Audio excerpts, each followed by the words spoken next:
You know, it's wild how fast something that looks like a lifeline can actually be a trap. And it's so much more dangerous when it comes from someone you know, someone you really truly trust. Today, we're going to break down exactly how that happens. It all kicked off with a simple text message. Imagine this message popping up on your phone. For a young woman named Sophia, this wasn't just another notification. It was this jolt of pure excitement. It was validation. That feeling is instant. Success, reward, and the promise of a lot more to come. 500 pounds. Now, to put that into perspective, for Sophia, this was more than she'd normally make in 2 weeks at her part-time job. This wasn't just pocket money, you know? This felt like a real step up, a genuine game changer. And how did she earn it? What did she have to do? All it took was convincing one friend, Zara, to sign up for an investment scheme. That's it. One conversation, one friend, and a reward that felt completely out of whack with the effort.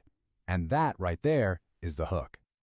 Yeah, that first bonus, it is absolutely key. It's designed to feel exhilarating, to make you believe that you've just stumbled upon some secret way to get ahead of the game.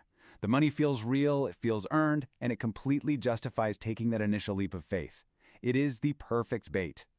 So, who's the person pulling the strings here? Well, meet Ghazala Din, the mastermind behind the whole scheme. And this quote, it gets to the absolute heart of her strategy.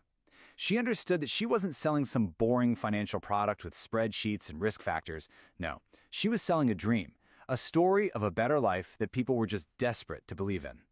This was her core instruction, the main lesson she taught.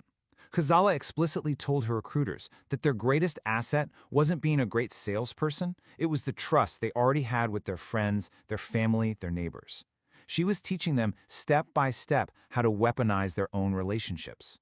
So Sophia's got 500 quid burning a hole in her pocket and Ghazala's philosophy ringing in her ears. She doesn't hesitate. Her very next target is someone even closer to home, her own aunt. And this is exactly how a scam like this burrows deep into a community. In this pitch, it isn't just random. It's a practice technique, a formula. Just look at these steps.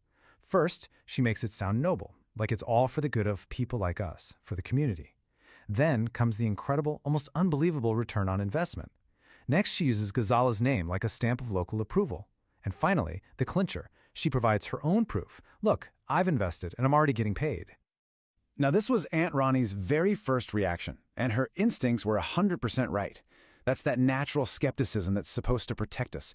But how do you get around that? With personal testimony. When your own niece, someone you trust completely, tells you, I've done it, and it's working, all that doubt just starts to melt away. Trust steamrolls logic. Okay, so with more money flowing in, you'd think the excitement would just be building, right? But instead, something else starts to creep into the picture. We're moving from that external feeling of success to this internal conflict, because the reality of where all this money is actually coming from is starting to sink in for Sophia. And let's be super clear here.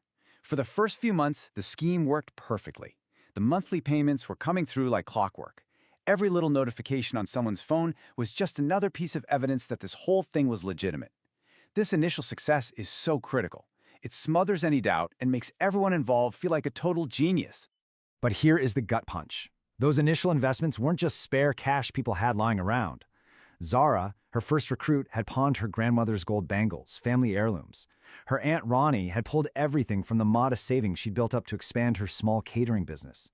This wasn't just money, it was sacrifice, all built on trust in Sophia. And then, 3 months in, the entire system just grinds to a halt. The monthly payments stop. This is the turning point. The moment where the dream starts to crack and the frantic process of keeping the facade up begins. And just look at this pattern. Ghazala has an answer for everything. Each excuse is just plausible enough on its own to buy another month of time, another month of hope. It starts small, a paperwork issue, and it just keeps escalating. She is a master at stringing people along, making any delay feel like a temporary hurdle, not a total collapse. So when Sophia finally pushes for some real answers, the friendly mentor just disappears. Ghazala's tone shifts completely.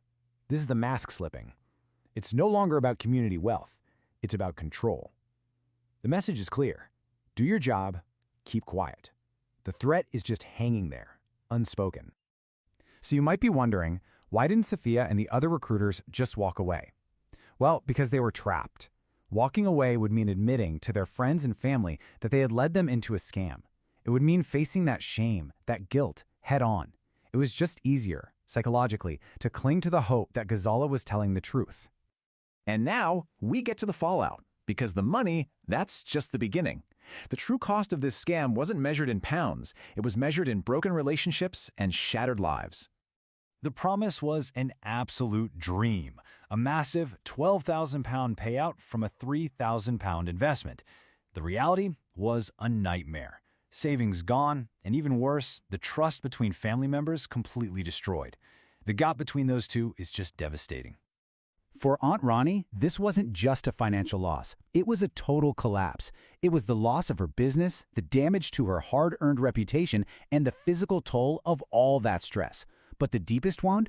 The betrayal by her own niece, a pain that creates this silent, burning shame at every single family gathering. And that leaves us with this final thought. In schemes like this, money is just the vehicle. The real currency being traded, the thing that makes it all possible, is trust. So the crucial question we all have to ask ourselves is, who are we giving that trust to, and who is ultimately profiting from it?